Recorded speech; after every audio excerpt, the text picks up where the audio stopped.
Hello. Um, we have some really strong juggernauts in the room right now, and I'm really nervous about that. But I'll say I'm humbled for them to be in my presence.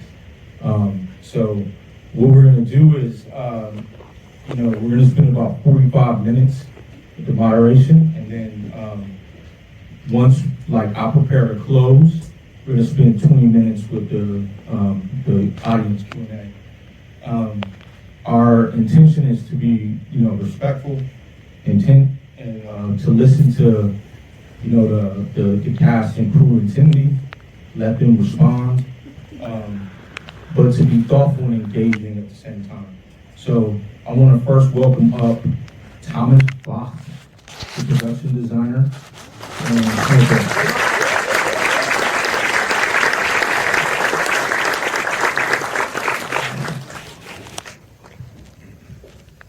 Next up, Angela Lewis.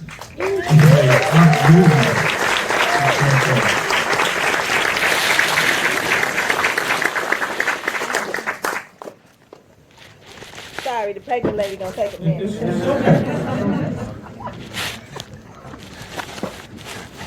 Next up, Amin Joseph.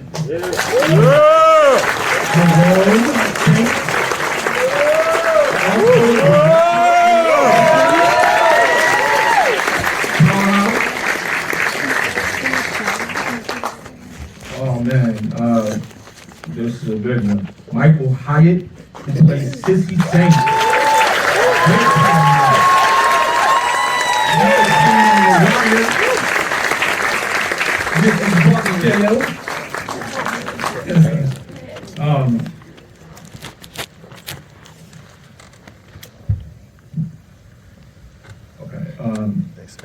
Damson Idris.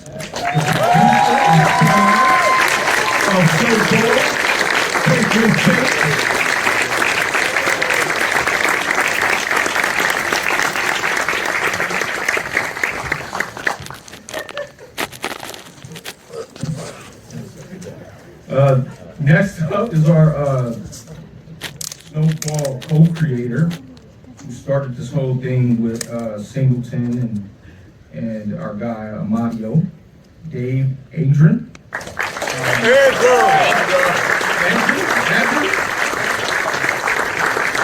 me know how to pronounce your name. Andron. Okay.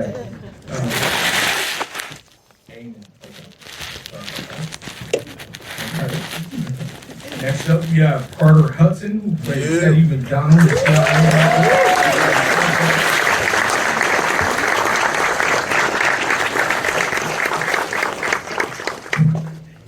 All right, what's the heavyweight here? Walter Mosley.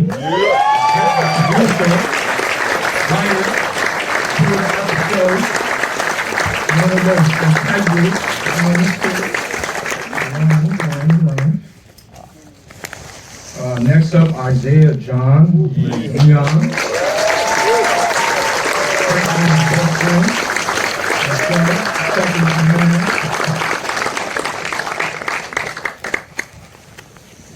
Last but not least, we have Gail Bean, who plays Wanda Bell.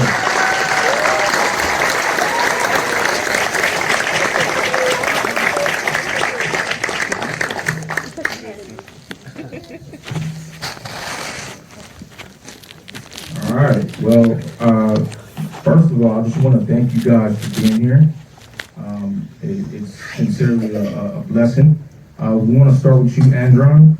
Please give us an overview of the initial talk that led you, Amadio, Singleton, to collaborate on the show's idea and Bible, because bringing together the storylines of the show's central characters, how they intersected and culminated into one cohesive narrative must have been a big undertaking.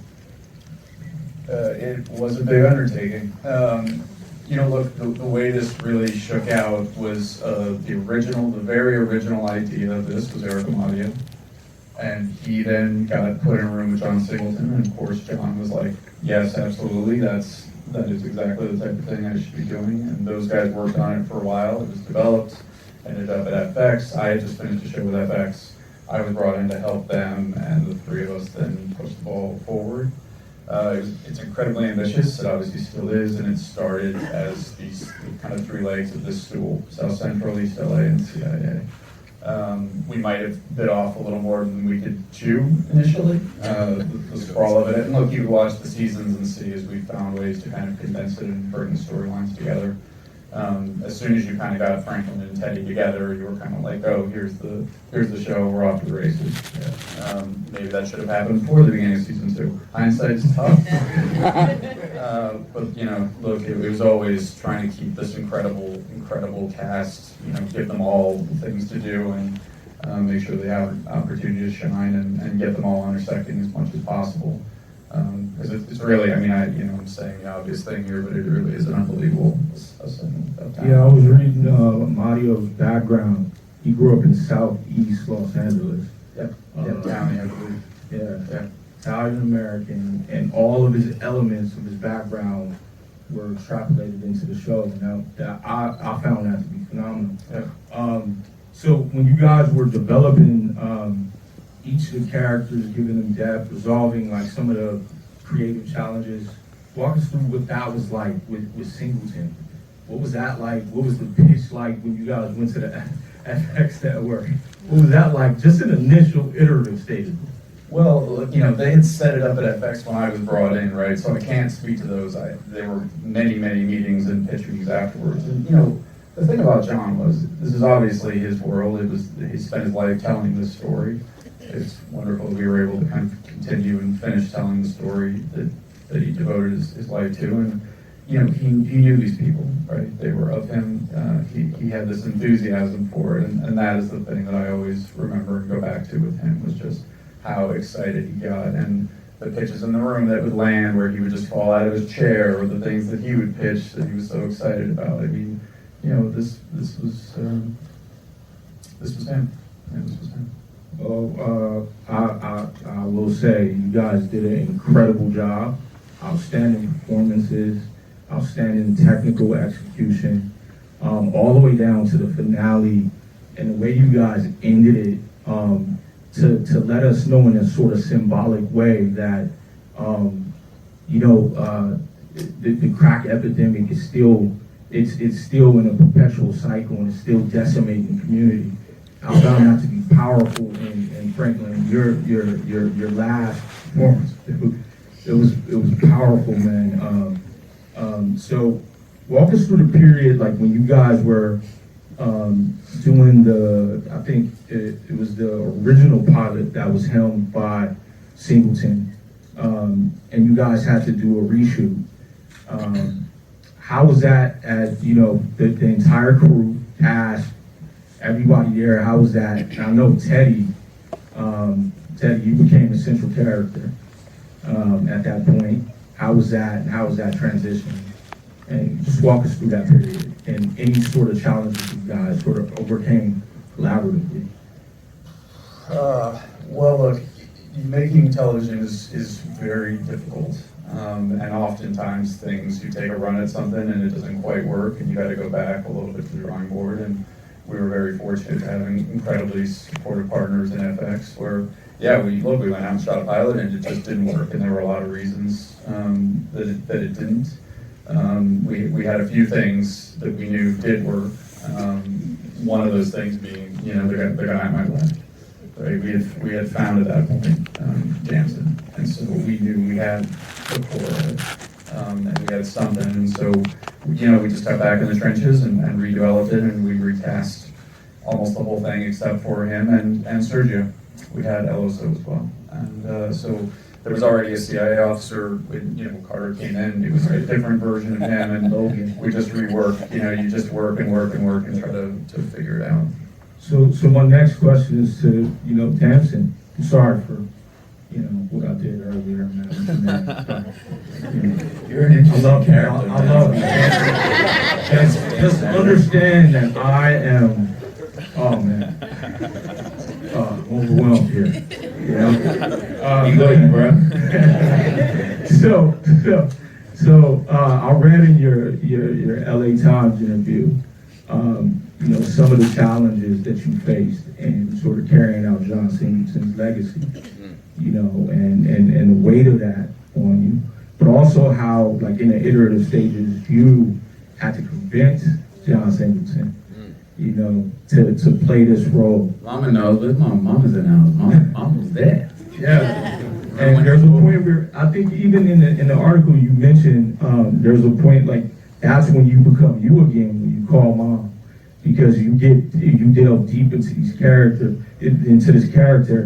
and when you delve deep into the character, how do you let go of that? And I know over time that has to affect you in a certain way. So just walk us through what the stages were like in the initial stage. You get that okay from Singleton, and you carry all that weight with you, and then how you grew over time. It's really interesting. You talk about the first pilot. It was really a mock test for me. I was just plunged into, hey, you're 23, you're from London, you're not from America. Come lead this show, right? So then we do the pilot, and I'm kind of learning as I'm going. And then we took a break to kind of revamp it, change the script, recast it. I went back to London, and the lovely gents at FX made sure I wouldn't get any other shows. And through that year, I think it was 2016 or 15, I was living like Franklin in London. I was telling my family, hey, my name's Franklin. And I was talking an American accent straight in London. And my mom's like, well, what the about Franklin? Go ahead and do the dishes. So when we finally came back, it was all Singleton, man. He took me under his wing, really. I remember I landed in LA, and he was like, I'm in Marina Del Rey, wear white, come to the boat. And then I was like, okay. And I wore my favorite white outfit, the only white outfit I had, I have no money. Showed up to Marina Del Rey, and he was like, we going to Tyrese's house. Like he always just took me everywhere. Took me to the Oscars for the first time, everything. And he really immersed me in the culture of LA. And just from that audition period, I auditioned like 8 times. And the main person that I wanted to convince was Singleton. This was his baby. And yeah, the whole process was amazing. I learned so much, and just when you talk about craft, how I approached Franklin is how I'm going to approach every character I play. And that's because of Singleton and what he taught me. So a follow-up to you is, another thing you mentioned was sort of this it's like a global parallel between what we experience here in the U.S. in the inner cities, relative to what you experienced in the inner city when you were in London, right? And I remember my first trip to Paris. I landed in Paris. And you're like, I was like, oh my God. And I remember seeing the graffiti, the dilapidated buildings, stuff like that. How did you draw from your experiences, there in London and extrapolate that into your character playing Franklin, here? I looked out the window, man. Not really. I'm from Southeast London, and you look out the window, and all the themes of Snowfall, fatherless homes, drugs, police brutality, racism, so many of these themes I grew up with. Travel really is the cure to all ignorance, I think. And I would come over and I'll tell some of the guys over here, they're like, man, what are your tea and crumpets? And I'm like, no, bro. I've never had a crumpet in my entire life. And I don't live near the Queen either. So yeah, I was able to take that, but culture is very important and authenticity is very important. And it doesn't matter where you're from. I say to actors today, if you are going to take on a character that isn't like you, put in the work. Because if you don't, you're being disrespectful to the people from that world. Nice. So, upon season 1's, finale, critics raved about Snowfall's initial success. Collider, standing right in the Snowfall is razor sharp, exploring the complexities of the crack epidemic with nuance and depth. And Viewer The cast of Snowfall is incredible, making each character feel authentic and relatable despite their involvement in the dark world of the drug trade. And this is ultimately, I would say, it was indicative of the success of the series. For everyone on this panel, what were some of the most memorable moments when you learned that the show was greenlit? How was that? Walk us through, whether you guys were made aware if each season was going to be renewed in advance or not. We want to know that. We never really knew that it was being picked up, did we? Every season. We go on our break and be like, yo, we see you next year? I think it was one. There was one season when I just remember being on the carpet and celebrating that we got picked up. Season 2. I don't know. UCA. Season 5? After 4, it's gonna Yeah, have 5 and 6. after 3, we were good. You were in the clear. We went on, I think at that point we had built and built. The show had really found itself. It was getting better and better every season, and then frankly, it also switched onto Hulu at the same time, and the numbers went up dramatically, and all of a sudden it became like, all right, everybody can exhale and go buy the house and have your baby, and we'll keep the thing going. Everyone started having a baby. We'll keep the thing going. First season, everyone was like, I'm pregnant. And Andrew's like, I'm still pregnant. Damson, did you have to call your mom and just go, yo, like, we're in for the long haul, did you have to just move here? How was that, man? I like to immerse myself with whatever character I'm playing, and Leon, my best friend, that was improvised, but truly is. When I learned that Isaiah was going to be playing my best friend, I was like, yo, where'd you live? And he's like, I'm staying downtown. I'm like, bet, we're moving into your building. Do you remember? So, but my mother, she nurses me back to life really with these characters, and my wonderful new girlfriend. Hello, darling. And it's family and the people around me are the ones who really have just been on this journey with me. So some of the most provocative, I would say, riveting performances were in some of your arcs. I mean, I'm talking Leon and Wanda. I'm just gonna call you by your cast name, okay? It's easy. Thank you.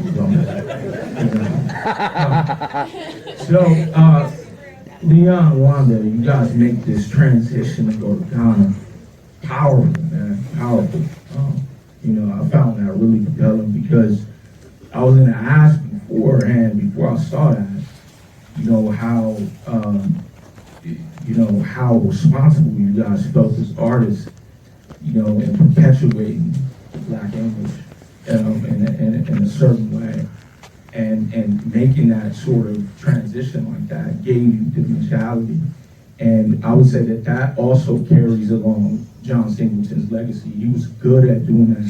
With all of the women and boys in the hood, he gave them 3 dimensions. Even the gang members, I saw that was Scully and was surprised that Scully, out of everybody, turned into a monk. Like, that was crazy to me.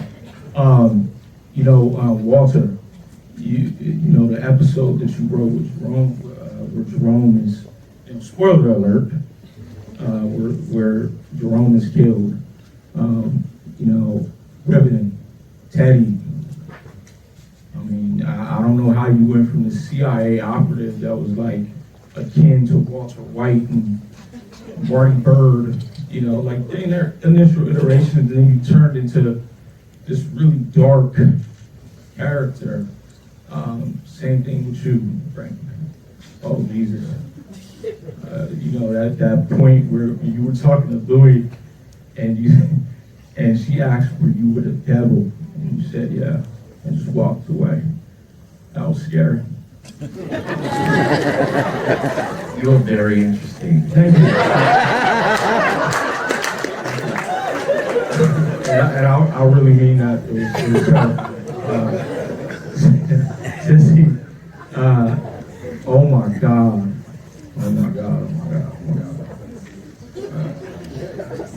Y'all, that relationship there, in the final episode, talk to us a little bit about,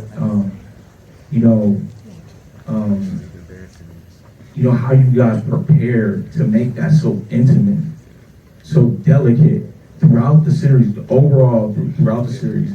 You, Franklin, you Leon, you, Sissy, sorry. Oh my God, I'm butchering now. I'm just too old, man. Power.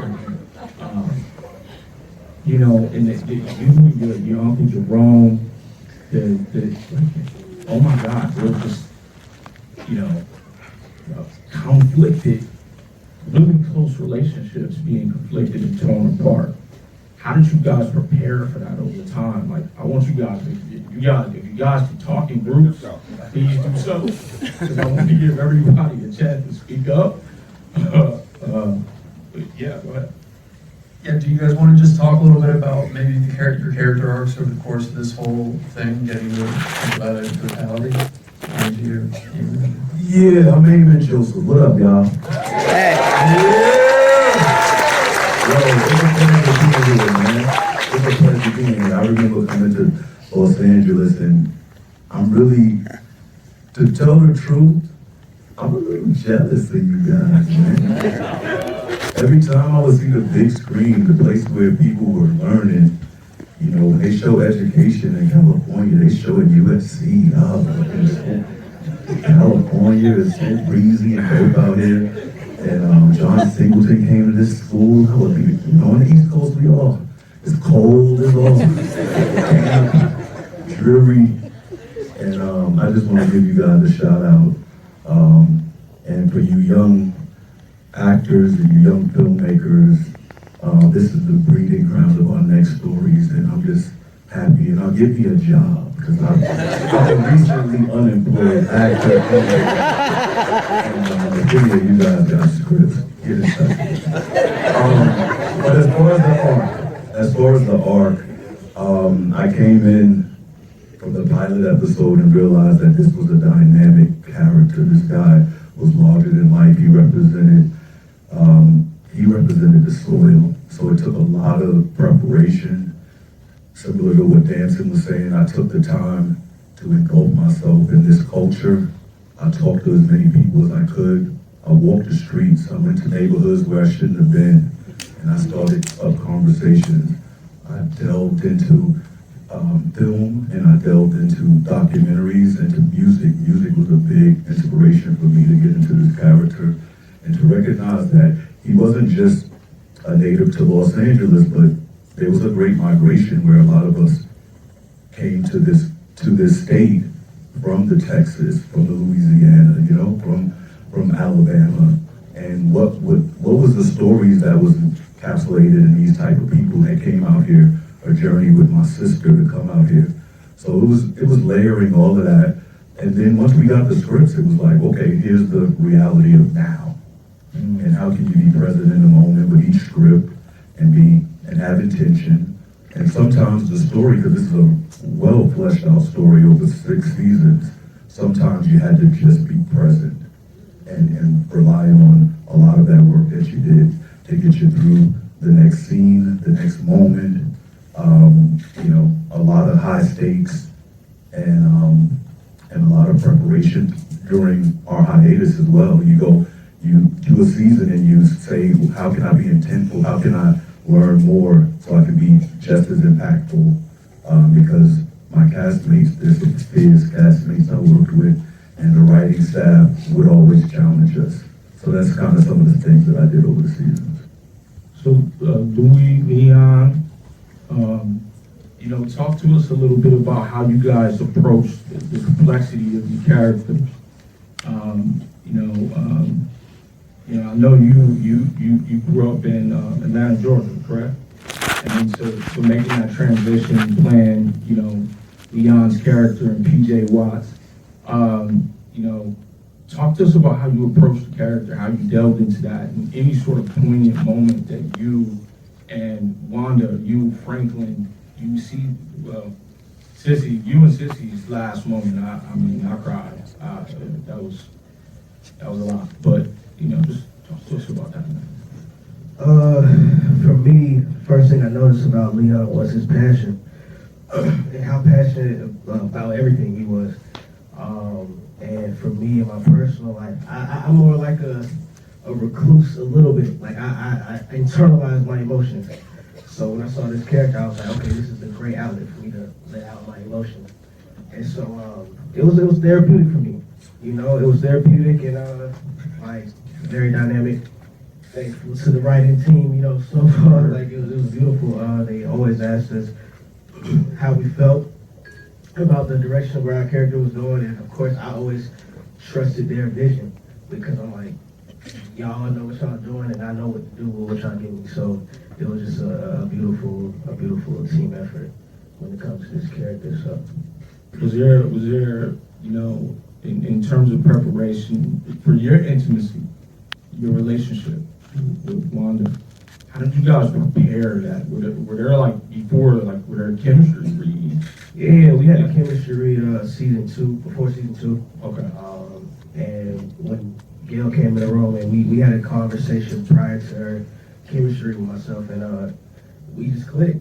You know, we both from Atlanta. We actually went to the same acting school in Atlanta, but we never met in Atlanta, which is crazy. So we just had a lot in common. But I noticed, like, I treated that chemistry like it was my audition. I was off book. I was ready to give every actress, you know, everything I had. So when I saw that she matched my energy in the room, I was like, yo, Gail is fire. So to me, it just fell in line, you know, perfectly. Yeah. Okay. So Hudson, I want to ask you about your preparation. Hudson, Carter, Terry. Well,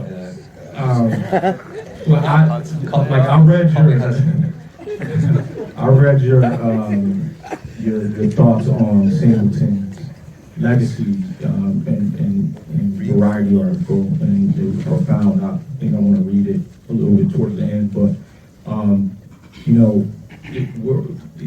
how was your preparation for like, how did you prepare for the complexity of your role and taking on such a large undertaking over so many series? I mean, so many seasons. Sorry. I think that you kind of have to divorce yourself from the details of the thing, so because they're hard to put yourself in the shoes of somebody who's meddling in geopolitics and selling narcotics, just things that I've never personally done.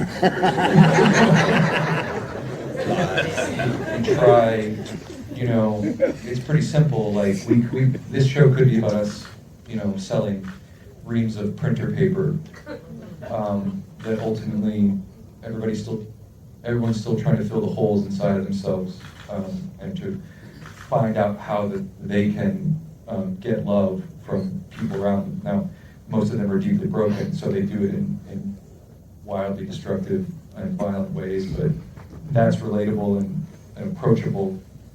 We're all just broken little kids who try to find love, from something, and they've chosen this path. So you start there, and so you can kind of come into most scenes, and even if we've got guns pointed at each other, or Damson's pouring hot oil on my chest, or whatever the day may be,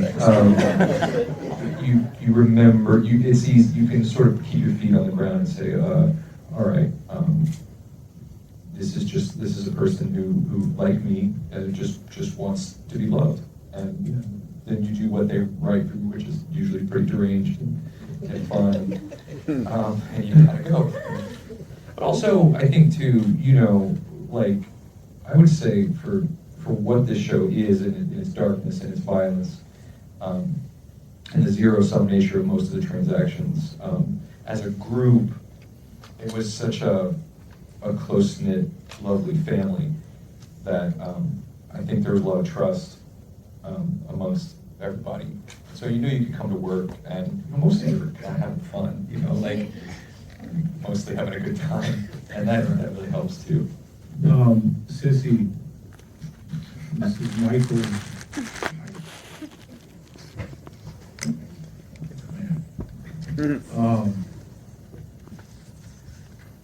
you've had an incredible career, and you're a powerhouse. You know, in terms of breaking into the industry, as a black woman, you know, I'm sure you navigated. Can I give you a hug? Yes.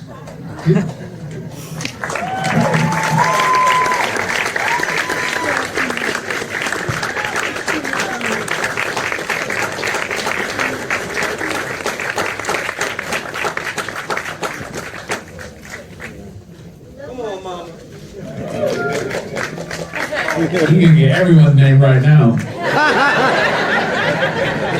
Come on, Franklin. Yeah. Give her Mike. Oh. Get my composure back. So, yeah, I'm sure you navigated a lot of challenges. You know, Yeah. as you all did. You know, Gail. Talk to us a little bit about navigating those challenges as a black woman in the industry. I'm sitting here and I'm looking at, forgive me, I'm hypersensitive, but I'm just looking at all of your faces and I'm overcome with the consciousness that each one of you was John at one point. You know? Each one of you, he was sitting here like you guys are sitting here, soaking up knowledge, had a passion, had a drive, had a dream, just like each one of you have. I don't know how many of you are students and how many are just general public, but he was sitting in these seats, dreaming like you guys dream. And he brought all of us here. I'm very touched by that. Sissy, you said,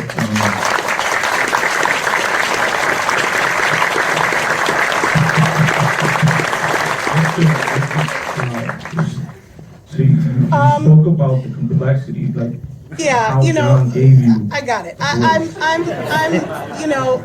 I'm 53. I've been in this business since I was, I think I graduated grad school when I was 27. I was in New York. And I'm a large black woman in a predominantly white man world. There weren't a lot of roles for me, you feel me? And, but I didn't care. I didn't mind if I had to eat government cheese, because I knew that this is my calling. This is what I was supposed to do in this world. So no matter how many fucking no's I was gonna get, I was gonna keep going until I got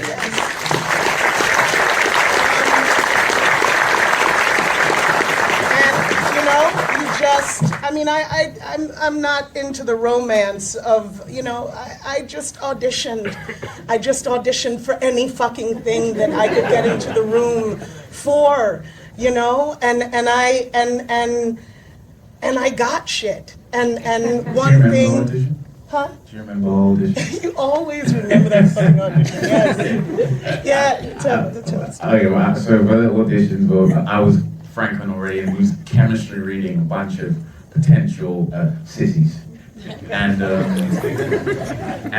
every single actress wanted 10 minutes with me to kind of go over the lines. And then I went to Michael and I said, hey, would you like 10 minutes to go over the lines? And she goes, no, darling, save it for the room. I knew she had the part right there. I was like, that sounds like my mama. Yeah.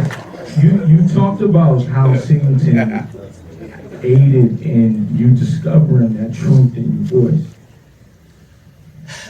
when we first began this journey, we had a unique experience of being able to do press tours.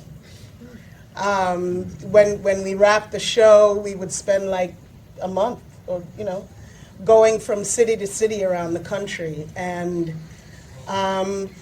do this Q&A after the first, they would screen the first episode. And it was tremendous because I got to sit beside John and hear him tell stories about the shit that he had to go through to make Boys in the Hood, to make Rosewood, to make the films that we all know and love, that we take for granted. The pain he had to go through, the struggle he had to go through. And when I was in New York and I was, a student, taking the train, doing temp jobs and shit, just trying to survive, I would read biographies and autobiographies, Malcolm X, Frederick Douglass, Marcus Garvey, and I was very inspired by these African men, these African people, the power. But I had a brother sitting beside me, a living, breathing, whom I considered an icon, because I grew up watching his fucking movies, yes? And he's sitting here talking to me about the struggle of being an African man in this white industry, fighting to preserve the truth of his stories, when so many of them wanted to turn it into some whitewashed version of our story. And his willingness to say, fuck you, no, you're going to tell the story the way it's supposed to be told. To be in the room of an African man standing up there with his arrogance, standing in front of these motherfuckers, I found my voice. You feel me? For the first time, because I've been hustling doing this shit for years. And you hit your mark, you do your thing, you collect your check, you get for the next audition, and that was my life. And then I'm sitting beside this fucking man who, this short, unassuming brother, and I'm hearing him talk, and I'm feeling his power. It helped me find my power. So that it completely changed how I perceived myself as an artist in this industry. I finally was able to learn how to say respectfully, fuck you. No, you are gonna listen. It's time for you to stop talking and you to listen to what we have to say, because you don't understand. Right. We understand. This is our story to tell. And it made a difference. And I am so fucking grateful that I had that experience, because I didn't have that voice before. And it's so fucking necessary. If there is something that you get from Snowfall, if there is something you get from what you are learning in this school, in this whatever your majors are, please remember the power of your voice and how very, very, very imperative it is to use it. Because if you don't, you ain't got shit to say.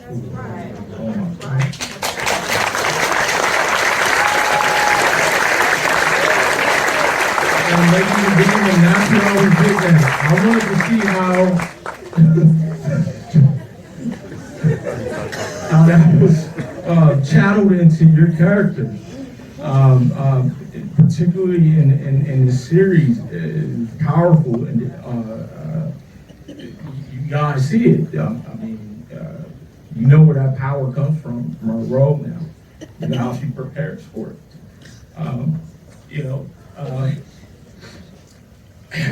Just so that I won't butcher, Angela, can you talk to us about how you prepare for your role and sort of the complexities of the character's arc over time. You being the powerhouse, you became the powerhouse over the series.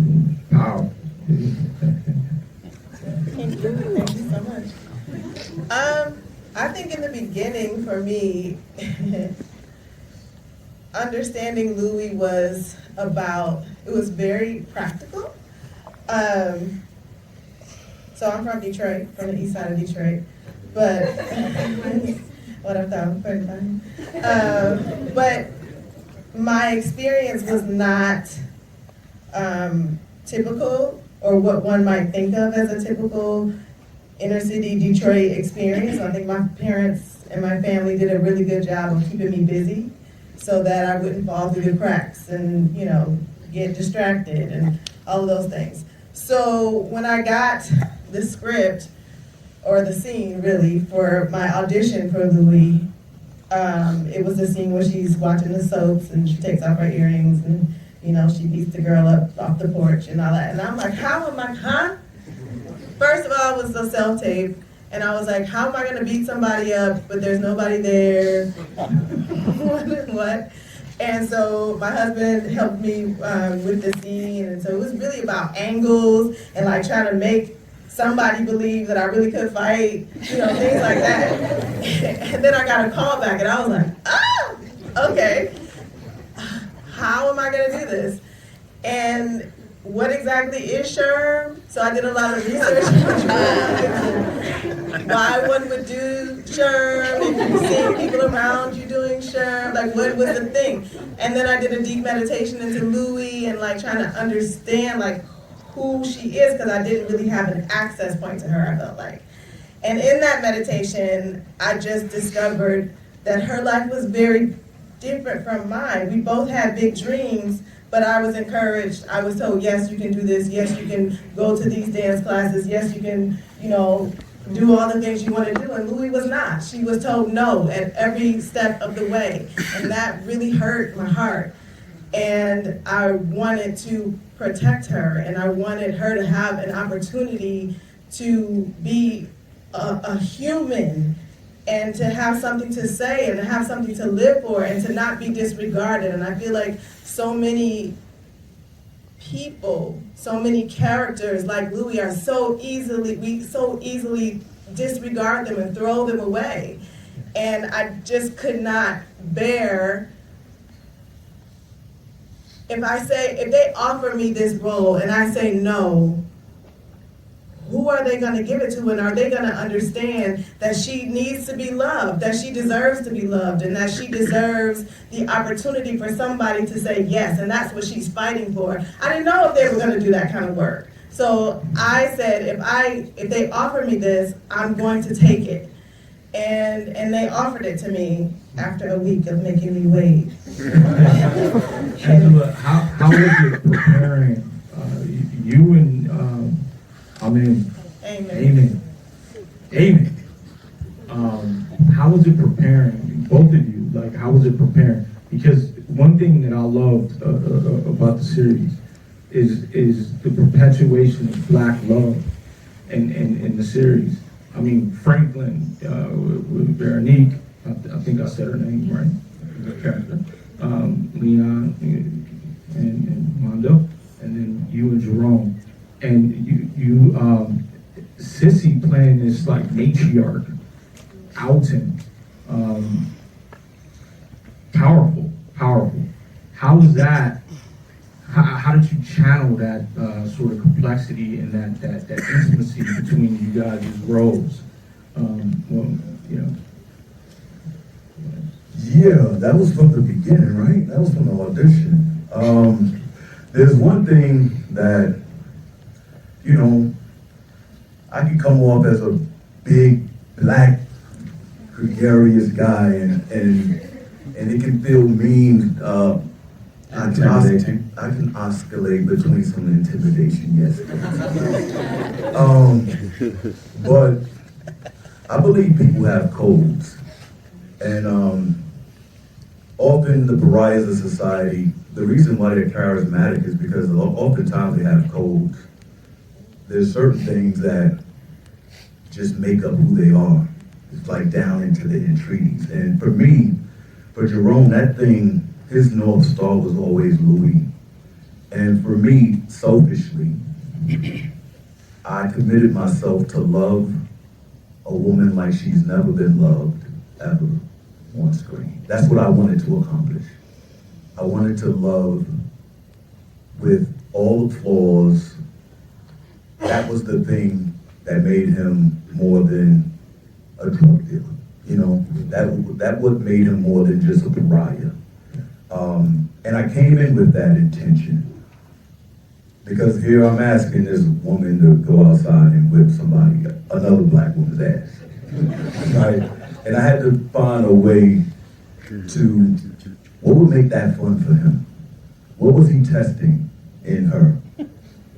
And so if I was gonna go that far that way, I had to have an undying love. You know what I mean? Like, no matter what, I would do anything. And this is just testing the bounds of that. Yeah, you want some of this now, huh? Yeah. Oh, we do this all day, too. I'll say, You gotta listen, you gotta hold. I'm gonna hold it. and Vaughn, you gotta hold it. When he said that to me, when he was like, they just gotta have this like powerful love, and I was like, fucks with this actor right here. It's gonna be good. So he was the one who set that foundation, made that when you're in architecture and you have the blueprint for that. And we stuck by that the whole series, and I really appreciated that. I thought that was like the dopest choice ever. So, we're getting short on time here. I just want to. Yeah. Oh, Yeah, no, I'm pulling them in right now. I'm pulling them in. Okay, shut I'm up. pulling them in. I'm pulling them on now. I'm telling you, Dave Helmer, these are powerhouses here. It's power. Come on. You know, Tomas and Walter. What I'd say is like one of the most riveting things about the show was its authenticity. Like from beginning all the way to end. Because one thing that you get a lot of when you see these type of shows or movies is these caricatures, one-dimensional characters. It's Looney Tunes. And you served as a consultant producer. And I would say, reading your work, you grew up in that that environment, and you watched over time how things changed. Can you lend to that sort of the veracity of that, the subject matter? And then Tomas, my question to you would be in terms of your production design and world building. Yes. You know, that lends a lot to the immersive experience that we feel and now we navigate through. And I know it's a large undertaking, man. So talk to us about that in terms of its authenticity and what goes through the process. And we're just in with that. So we can start with Mosley. Does he have a mic? Can we get him a mic? Oh yeah. Okay. Does that work? I what to say? You know,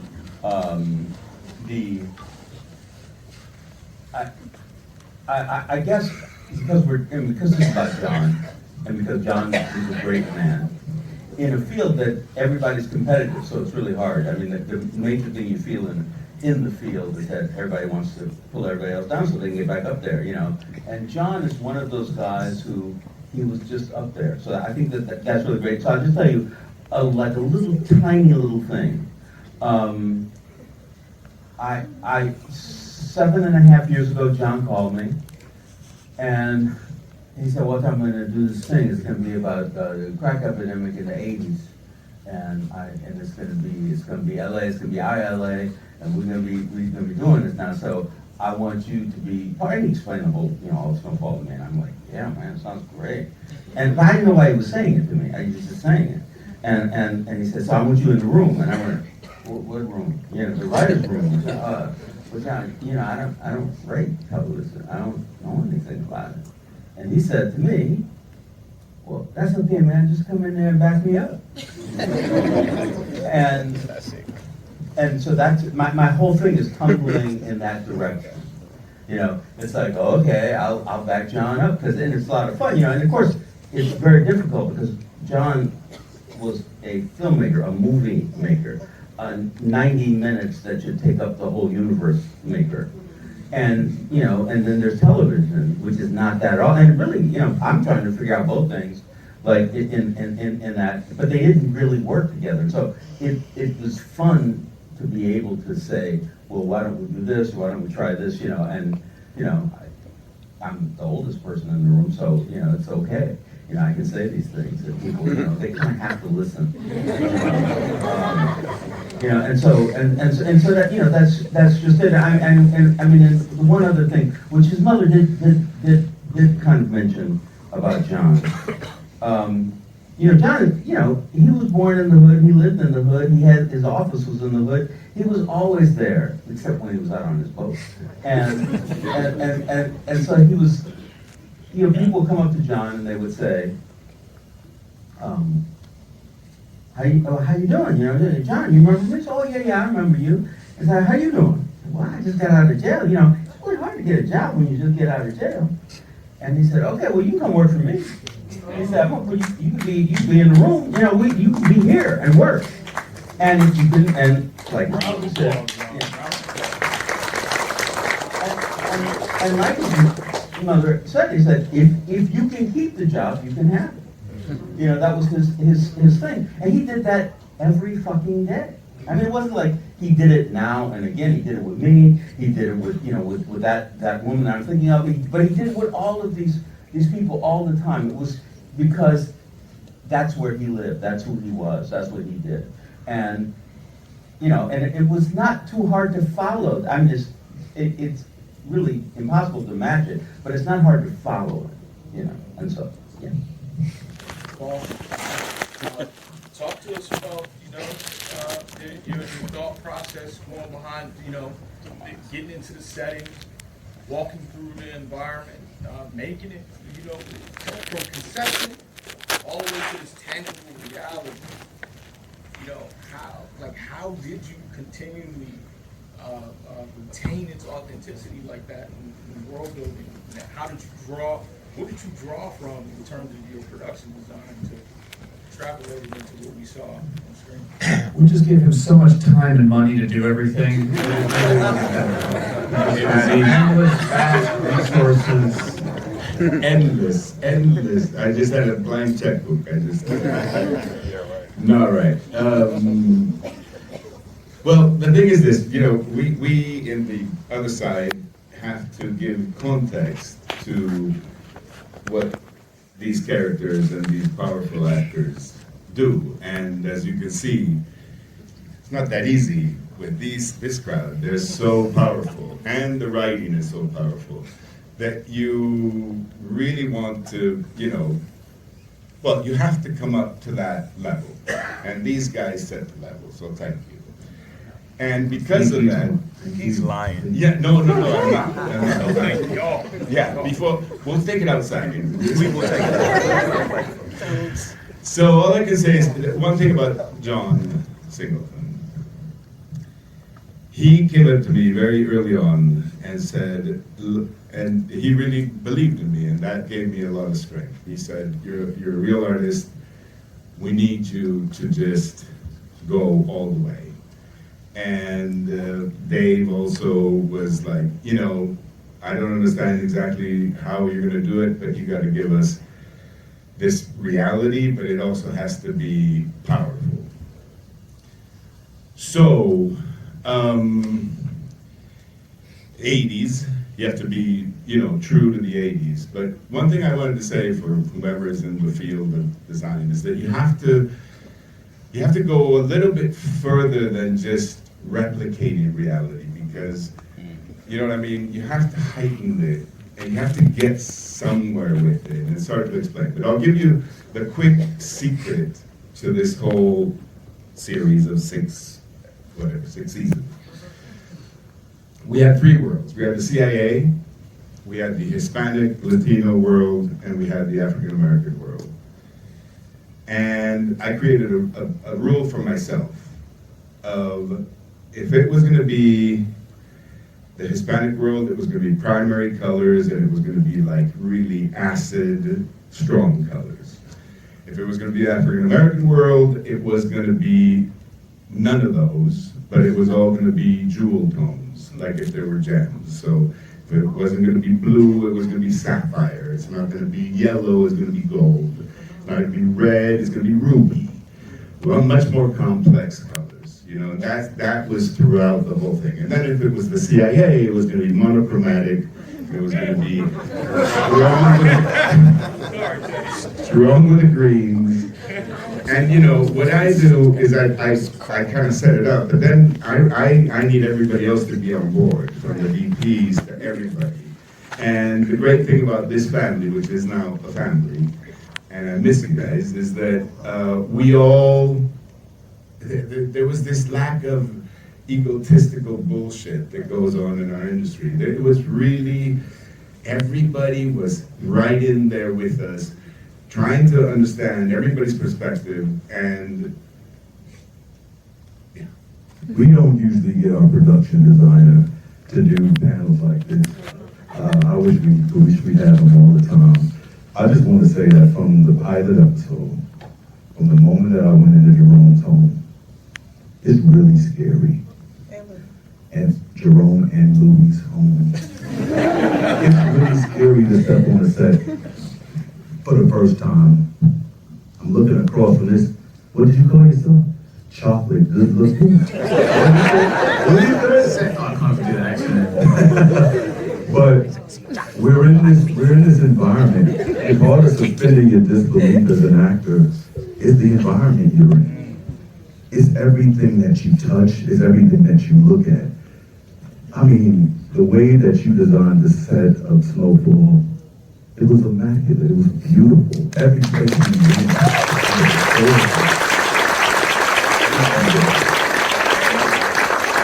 It's prepare in what he makes, man. And my personal person is I have to touch everything if I've been in a place before. It's like a ritual, man. And he would always be like, "Damson, what are you touching my stuff for?" Every time. And you learned something about your character, right? You learned something about your own character based on the design that he has put out there. It's like, oh, Louis into this. Oh, that's Jerome. Okay, you know what I mean? And it just helps to build your inner world as well as the outer world. So, So I'll say this before we get into the Q&A, because we gotta wrap this up. As far as like what John Singleton stood for in terms of that authenticity, you know, that Michael talked about, that I felt that through, you know, Boys in the Hood. I felt through all his works. And I mean, in my humble opinion, you know, Damson, you did an incredible job, you know, throughout the entire series. And what I wanted to offer to you was that, you know, that the bearing of all that weight, that responsibility, I would say this is the pinnacle of authenticity. It's the pinnacle of you making good on your promise and yielding an extraordinary return on John Singleton's investment in you. It was outstanding work. So now you're trying to bomb me up. At first. And then this is to the cast. I'll say this as we wrap this up. And then, you know, every last one of you had this, you know, a rawness, a conviction, a truth in your portrayal of each character, in the writing, in the world. Everything you guys did. And I would say, you know, this pays great respect to John's family. And I would say also, it helped yield an extraordinary return and investment into John Singleton's legacy. Thank you. Can we take a minute? Can we take a minute for a second? I know probably you guys already did because I wasn't in the room. But can we take a minute to honor the woman that brought this man here and raised him? Shelia Ward. Take a minute. Take a minute. Honor this woman. Single mother. Single mother.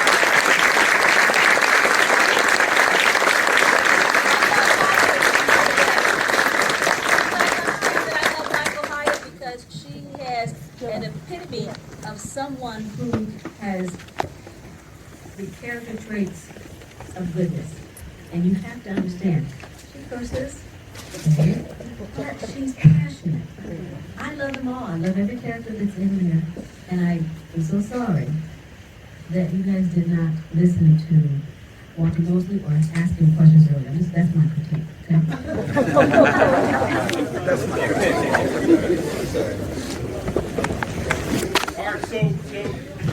All right, so let's get into the Q&A. And let's be very specific, correct. Keep it to 3 minutes. And we'll get to it. How y'all doing? Yes, baby. What's cracking? Hey. I'm Dante. Just graduated last May. Young director writer. Yeah. We got a lot of young talent in the room, man. We got a lot of people cracking from USC, and I'm curious, just for the young directors and writers, if y'all could speak a little bit to, just the idea when you're working on a series, in particular, you work with so many different directors along the way. What would be some advice from the actor's perspective in terms of how a young director coming in on some of these first episodes that they get? How do you build up that trust working with you and understanding your character, especially when you've been on the show for so long and they're just coming in? If you could just speak to that. Trust your actors. Many directors come into a room already choreographing the scene. And I understand the need to do that, especially when you're a guest director on a series. I understand the need. You're afraid because you need to be able to control. You need to know what you're shot and make your day and time and stuff. But it would be a healthier collaboration if you gave your actors the room, the opportunity to create their space first. We understand that we have to come through here and we have to go through here, but leave room for the actors to create. Instead of just being your puppets, leave some room for true collaboration and listen to what they have to say. I would also say that take acting classes. Be an actor. Talk to us like how we have our own little actory talk. We know when someone talks our language. And you're so right about take the time to rehearse. And if you don't have that time, if you have the ability to get the actor's phone number, call them up and try to get a one-on-one. The more time you can get a one-on-one and know the intentions that the actor has, how they break down their process of breaking down, like how they think, I think the better time that you're going to have on set. Thank you. Next up. Hey everybody, just blew my fucking away, the whole series. I only started 2 weeks ago. I never seen it, but I kept on seeing the bus posters, so I'm like, just watch this thing, see what's about. Anyways, I'm from Boston, I grew up in the projects. I don't need applause, I'm just talking real quick, I'm professional. But I'm a crackhead, and I got, since the 80s, and I got sober 22 years ago. And it's a motherfucker. So, as you see, this white guy got to say that. Trust me, it's the whole show. It's not easy to get out of that world as a dealer or a user or whatever, but I did, and I'm an artist. I paint. PJ the artist. Anyways, no, really. And about that though, I do a lot of commissions, and I do like pop art, like whoa. I would say 2 out of 3 of my commissions is always about a black somebody, whether it's Kanye West or whoever it is, and then that makes me go like you were saying, I read about them more and find out about them more before I actually paint them, so I can paint a little bit about what I feel that I just read about that person. Anyways, also, so here's my question. The scene that blew me away was when I believe it was the cop that lived next door, the girlfriend's father. Andre Wright. Dropped you off in front of the crack house, and everybody's like dead on crack. That was the most powerful scene for me through the whole series. So for you, and if a couple of other people could tell me their most powerful scenes, What was it, whether you were in the scene or not, what scene knocked you off your ass? Said, wow, that scene is nuts. That's the scene that did it for me.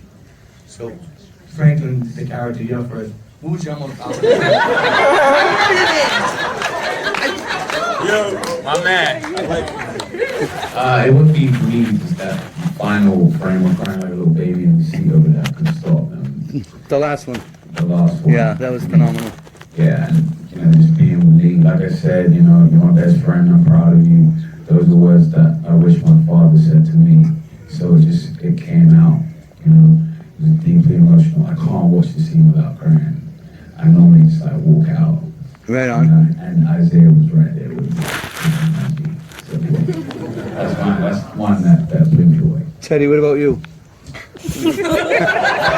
Every one of them, right? What scene blew you away? Well, I don't know what season it was, but there's one, I get really drunk and I go to talk to Franklin at the club, and my dad died like 24 hours before we shot that scene of COVID, and so we're there with masks and the whole fucking thing, and I don't know, you have moments where you feel most of your days you're just working, you're just kind of doing, and then you have certain days like once a year sometimes where you think like I'm not really driving a car, someone else is. Yeah, exactly. Can't really explain it. I don't know. But and again, and there's it's Damson, so you feel like, okay, you'll take care of me. I can do this. I can let this ride take me, and if I go off, you'll be there to take my hand. Yeah. So that was for me. Okay, so next, let's keep it really brief at this point now. Thank you for your work. Amazing project, sister. Friend to you and your child. Congratulations. I want to share something with Damson, the lead. I travel to Nigeria, and there's conversation that's happening in Nigeria as well as here about people from the UK taking jobs from African Americans. Blacks, okay? I want to tell you that what you're doing is in your DNA. You ain't taking nothing from nobody. It's in your DNA. We're connected. You're so good. You're so good. The whole cast is amazing. But in Nigeria, we had this conversation with African Americans and Nigerians about you doing this work. And you're blessed, brother. You guys are so wonderful, and please don't fall into that trap. You're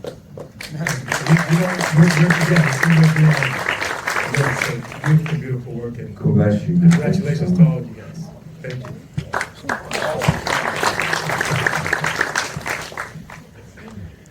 Hi, thank you all for coming out and spending time with us tonight. I just had a question for the people that wrote the show. Writing a TV show is pretty collaborative, it seems like. I'm just starting to get into writing. And I was curious what the best way to respectfully address differentiating ideas between writers is when you guys are writing the show in the writer's room. Give us the tea. I want to hear Walter Mosley talk a little more. So I want to hear about your arc in the room, because when you got in the room, you didn't know anything about the room, but then now you're an expert in the room. So when you say differentiating, what do you mean exactly? Since there's so many people in the writing room, if a couple of you have a different couple of ideas and there's only one direction you could go, what's the most respectful way to address that between the writers? Yeah, well, the one direction is usually the showrunner. So okay, and so that's the thing, and I guess the only thing is for that alone is to feel comfortable enough to feel that you and everyone else can argue their point as far as you can go. Say, I really, if you really believe in something, then you stand behind it and say, well, we can't do it because of this, we can't do it because of that, we can't do it because of this. You go, no, we need to do it, and in the end, the showrunner says, well, we're not going to do it. And then you accept it. So, okay, fine, that's great. But, I one of the things is that you have to allow everybody to work out as far as possible how they feel the story should work. Thank But I think it's also important, baby, I mean, granted, I was not in the room, I'm not a writer, but I think it's important, sweetheart, for you to know that you were hired because of your greatness. Don't dim that because somebody doesn't agree with your point of view. It is your responsibility to stand up for what you believe in. People may not always agree with you, but your voice and your truth is necessary in that room. And it may not work all the time, it may get cut, but you have a responsibility to your truth, to write it, to speak it. And don't let the room intimidate you. Thank you.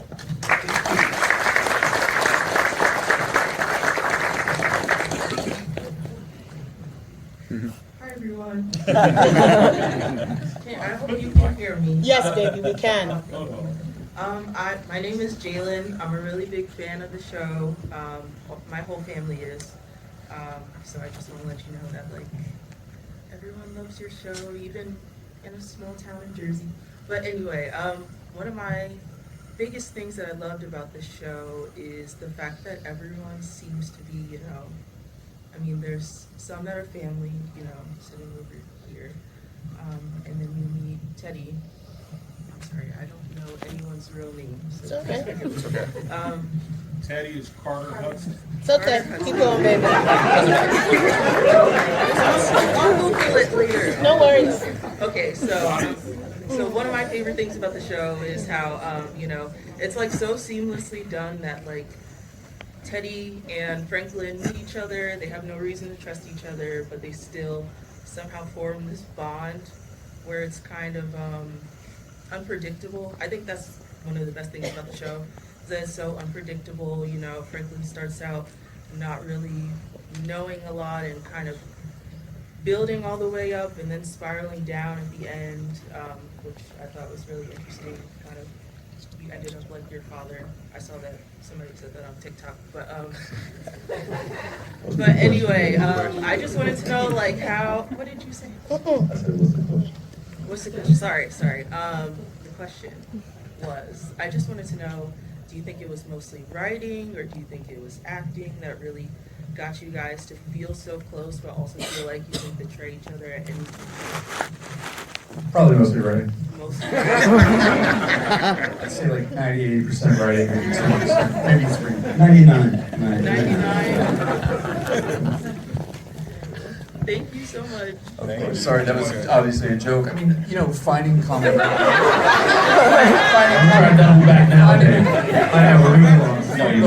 Finding the common ground between these guys who seemingly have nothing in common felt like a really good thing to strive for, right? For us as writers. And then the honest truth is, when you have people like Carter Hudson and Damson Idris, you give them the best material you can kind of come up with, and they'll make it better. And they'll find those things and they'll do the work, and it makes our job really easy and it makes us look really good. Thank you. How you guys doing? My name is Dave Andron Jr. I'm a big fan of the show, big sports fan too. One of the things, like, when you see like these dynasties, they always talk about, like, they knew when they got put together it was something special, but they didn't realize it until they couldn't enjoy it at the end. I wonder if, like, the first table read or getting the script, you know, even as an actor myself, I know when it's like, oh man, I hope I can be in this. Was there something that you guys knew, like, was it season 1 that you knew, the pilot, the first table read, and then have you been able to enjoy it, like, even after season 1, were you able to enjoy it, or has it still hit home what you've done? Because this show, like, regardless of awards or nominations, it's a powerful show. It's impacted a lot of people, and just the characters, you know, are so just memorable. And I think that's something that stays with me, just something that I picked up on. So I don't know if that's something that anybody can speak to. I think I knew from the very beginning that we were doing something special, and the energy from the first table read was very electric and palpable, and I have fun every day at work. So, you know, I can't speak to, like, awards and all of that, but I know that I was very much in the moment in terms of coming to work and being with these guys and being with the crew, and like I had a good time. So I knew because I remember looking at the crew, like the cast aside, it's very diverse, of course, right? But I remember looking at the crew and being like, man, everyone is from everywhere behind the camera. And at the same time, the industry was screaming, we need more diversity. And I was like, yo, my show's already doing that. So I kind of knew that, yeah, we had something special. And what you see on screen is testament to that.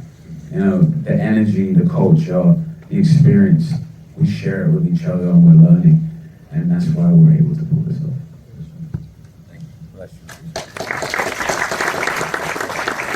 Before we get to our last question, I just wanted to ask a favor from everyone here. We didn't get a chance to take a picture with everyone all together out at the Step and Repeat, so I'm hoping that when we wrap after this last question, you could all remain in your seats for just a moment so that we can have everyone go and take this picture, and then we can officially wrap the night. So if you don't mind, just please give us a moment to take care of that again. For this question gets asked, sorry, please do come up. I just want to give a shout out to our Jason Shirella, who was our editor, who did the pilot and was with us all the way to the end.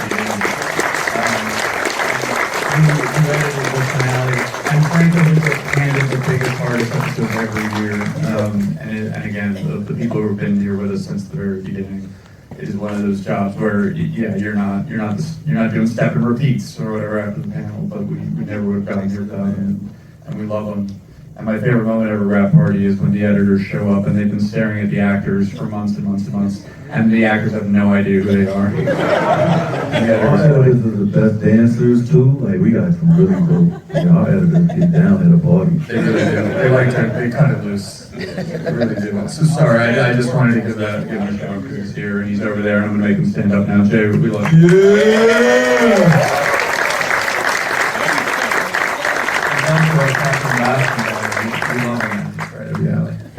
All right, Sarah, please. Hi, my name's Ariel. I had a question for the actors. As far as like this episode was very emotional. Like, I was crying back there. As far as like the different takes and the different scenes, how do you keep it fresh for each take when you're doing like those very emotional scenes? Good question.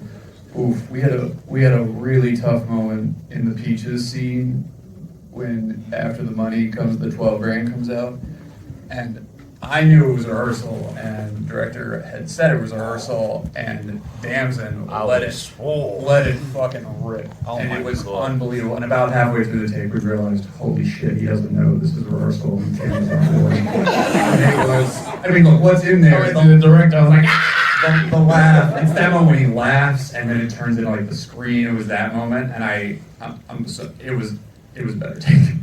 It was unbelievable. What he gave you was incredible, and and he knew it when he came back over, and he was like, and we were like, they went rolling, and we were rolling, and he gave his chest. So why don't you talk a little bit then? How about you got yourself back? Keep it fresh. Yeah, to keep it fresh. Once you talk about that, y'all talk about your last scene with that mental. That was something powerful. Yeah, talk about keeping it fresh, and then we'll get to that. Just for me, my kind of technique to keep it fresh is failure, right? So I can't sleep at night if I don't give it my all. So if I do one take and everyone's like, "Yo, that's fire," and I don't want to do it again, I'll try and fail on the take after. So then I beat myself up and I have to do good on the third one. And it's a weird technique. I probably shouldn't say it. An interesting thing about keeping it fresh, right? And you talk about kind of new directors. Sometimes they don't know what they're doing, right? And it's fine. So by take seven, about me, right? by take 7 or 8, they finally get the cameras right, and you kind of spend. So you're kind of exploring all the way through, but it's just to keep it fresh is trusting that director to communicate with you and to give you energy, to give a new energy, no matter how many takes you have. Yeah. Michael has something to say. No. Go. I would say one thing that I do is I listen to my scene partner, because they're usually doing something different. There's some nuance that they maybe are not even aware of. And if you're listening, then you can respond to that. And so now everything is fresh and it's going back and forth. And if you have a wonderful cast of tennis players like I did, then, you know, it can stay fresh for a very long time because you're listening and you're observing and you're, you know, picking up on, did he just, you know what I mean? And so it's things like that for me that keep it fresh. Man, that last scene with Damson was, whew, it was, on the day, it was a lot. You know, I had everybody coming up to me telling me, you know how big this moment is? you better, that's your best friend. You better, you know, feel that emotion. But for me, it was deeper than the characters at that point. You know, I really look up to Damson. Like, that's really my brother. So, like, spending the last 7 years with these, like, this group of people and saying goodbye to this story, it's like, it's hard. It's hard because it's deeper to me than Snowfall. It's these personal relationships I know I'm gonna still have after, you know, shit over with. But it's like performing, you know, and telling this specific story with these people now, I'm very attached to it. So that scene was definitely like my way of purging that goodbye with these characters. Yeah, and it was beautiful. Alex, I know we're due on time, but nobody asked what was next with everybody on the panel. I don't know if we have time for that. We're really at the okay. furthest edges of the. I'm sorry. This is an extraordinary group of artists. Thank you for giving us so much of this time.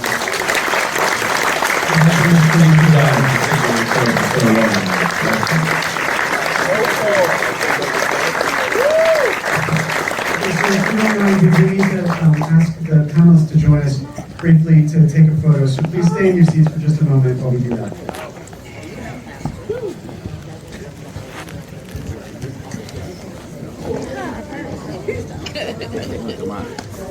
I'll be sure.